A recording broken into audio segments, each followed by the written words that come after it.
Hello everyone, and welcome to another episode of Get Me the Geek Show. Today we're going to start off by a little bit of what I've been seeing in the news and some exciting stuff. And so let's get started on that. Boom! All right, here we go. Let's just take a look at my desktop here, and we are going to start off with something I found really interesting that came through my article feeds, and that was a slow motion EInk movie player.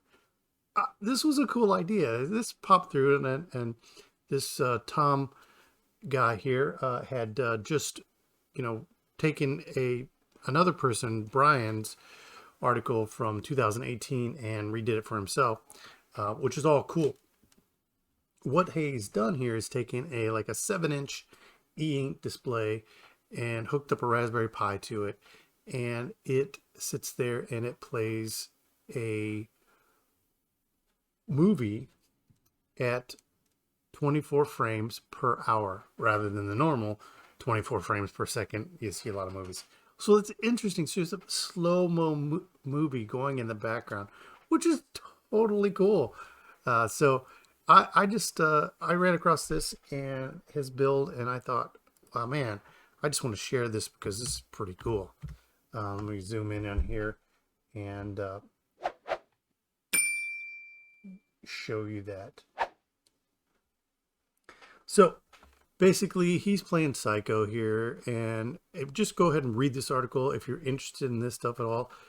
There are links to buying some of the parts and stuff he used on it, and I was honestly thinking that I might try this project because it sounds really fun. And just to have a movie slideshow going. And I just like the EInk displays for, playing around and doing that sort of stuff. But yeah, so here it is. Here's the back of it and all the good stuff. And Python install. And then also here is the Brian's article done in 2018 on his whole process. And here's a little video on it, all that good stuff. So check it out if you find that interesting. I certainly do. There are lots of great uses for EInk displays, and this is one of the things I thought was awesome. And also in the news that just popped up today is OBS Studio 26 is released. And why am I so excited about this? Number one, I'm coming to you from the OBS 26, and what is really super awesome, number one, I use a virtual cam plugin in OBS for my Zoom meetings and things like that. Sometimes just gives me the ability to show my screen and do flip-flop some things, and with this new version, camera comes built in, so that is awesome. So you don't have to download install that plugin anymore. Virtual camera, that's the number one thing I'm excited about. Boop. Number two, the source control bar is a pretty neat thing too. And so that makes it easy for you to go ahead and adjust things in your sources easily on the fly. And that is awesome. But the number two thing, and I'm super excited about, and I am testing out right now in this video. So if you're listening to my audio, do you hear things going on? Well, let me tell you right now, there's a vacuum running and other things going on in the background that I think is being completely filtered out by this new RN noise, AI-based noise suppression method on there. And so I'm excited about this. Think of it, if you've heard RTX voice and all the wonders it is, think of it as OBS's answer to that. It doesn't require you to have an RTX card or anything like that. So check it out if you're running an environment that has computers whirring in the background or vacuums running upstairs or anything like that. It is great for that. So I tested out a little bit before shooting this video, and I think it works really great. So those are the two things that I was super excited about. with this release. So if you use OBS, those are features that you can use. And of course, there's bug fixes and improvements and tweaks and stuff like that. And so improved performance on Intel GPUs. So that's awesome. One of the problems that I see with OBS is it is a kind of a resource hog when it comes to GPUs. Now, most people that are using OBS have machines that have their own graphics cards, things like that. But if you're running a laptop that doesn't have a dedicated graphics card, OBS can be a little bit of a trick to get it performant.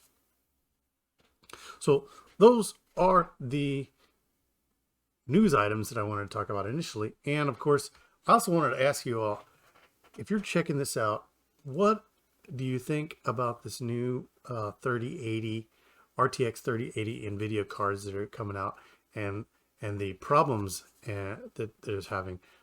Everybody, there's a big buzz about the RTX 3000 series cards, but they seem to be having some issues with the cards themselves and some shipping issues. So is this affecting you? Are you gonna switch over to an AMD CPU? Just let me know in the comments what you think about that stuff. I'm interested in hearing.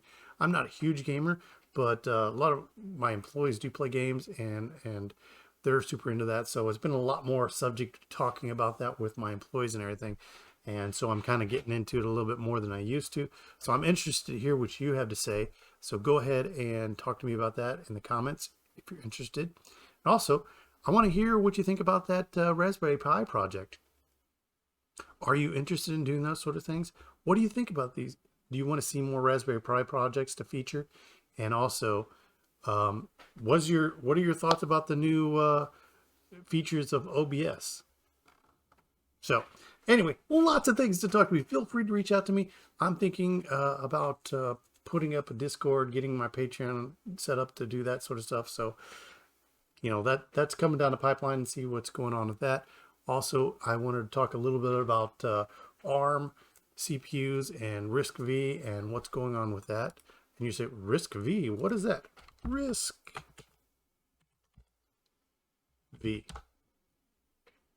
Well, RISC-V is an open source, open hardware architecture that's competing with ARM. And it is a RISC processor like ARM is.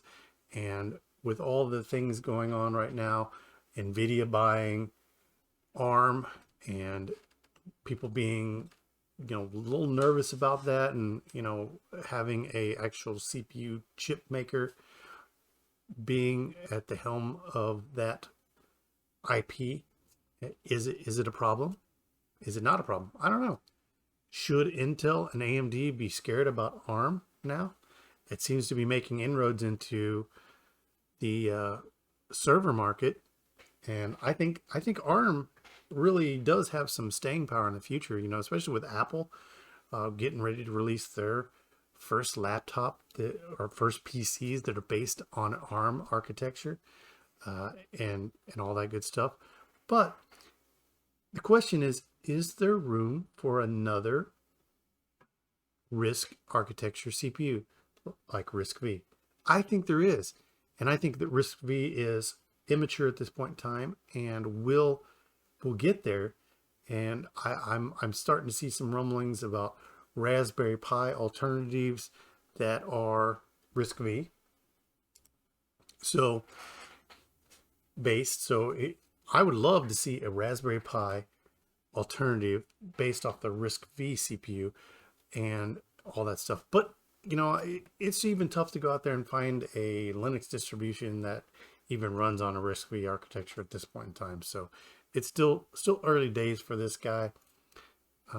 But the real advantage here is the licensing. Because it's under an open source license, you do not have to pay royalties and things like that, and pay like you do for ARM. And so that's a real appealing thing. But so what do you think? And I know I've asked you a whole lot of what do you think, because I'm just starting this journey. This is episode 2 of the Get Me the Geek show, and I want to just toss out there ideas and things that, you know, these are things that I'm reading in the news that I find interesting. And so that's this segment. That's what I want to do on this stuff. So next up is, what have I been doing? Well, so I've had a couple projects going on, and one of them is I'm looking at Proxmox, you know, my favorite virtualization platform, and doing GPU pass-through. So back in the back, if you see this guy, boop, this machine right here, that is my old 4770 Intel i7, and I was wanting to put Proxmox on there so that I can practice and figure out the whole GPU pass-through and other hardware pass-through stuff. But boy, was I having some difficulties. These little flash drives, if for some reason I couldn't get it to boot UEFI on the Proxmox install, and I was pulling my hair out. Finally, I said, okay, you know, if this is an old machine, let's go and let's update that BIOS. And that was a bit of an ordeal, because typically I don't update BIOSes unless there is some reason to. And this, I felt like, was like, man, this just should work. So I went ahead and searched, and yes, the BIOS was way out of date in this guy. Like I said, it's old 4770, so it's several generations old CPU. And I went to ASUS. I got the file, and I updated the BIOS. It was easy peasy to update the BIOS once I got the file and everything. You know, you just stick the file on the flash drive, plug the flash drive in, boot up, get into your BIOS, go to the easy flash, and it'll see that flash drive that you have in there.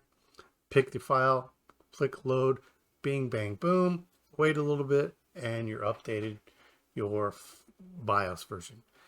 As soon as I did that, I shut her down, plugged the Proxmox USB drive back in, and bam, it saw it, and it started boot. And then it was like, hey, I can't boot off of this. There's some weird message. So I get in there, okay, well, let's check it out. So I get into the BIOS, and apparently I had to change a setting in the BIOS. It says boot UEFI off a non-Windows operating system. Frankly, I kind of think that's BS. That shouldn't even be an option. It should just be like, if it's a UEFI boot. It does. Why are we favoring Windows here? There's lots of Linux distributions and other operating systems out there that are UEFI boot capable now. So show some love. At least there was an option to be able to disable, to let it do that. But honestly, it should boot off of any UEFI operating system by default. And well, that's just my opinion. But if you ever run into that and you still can't do it, go check your BIOS. There might be an option that says boot off a non-Windows UEFI in it. So that's your tip for today. And also, that's all we have today. Thanks for joining me, and we'll see you next time on the Get Me the Geek show.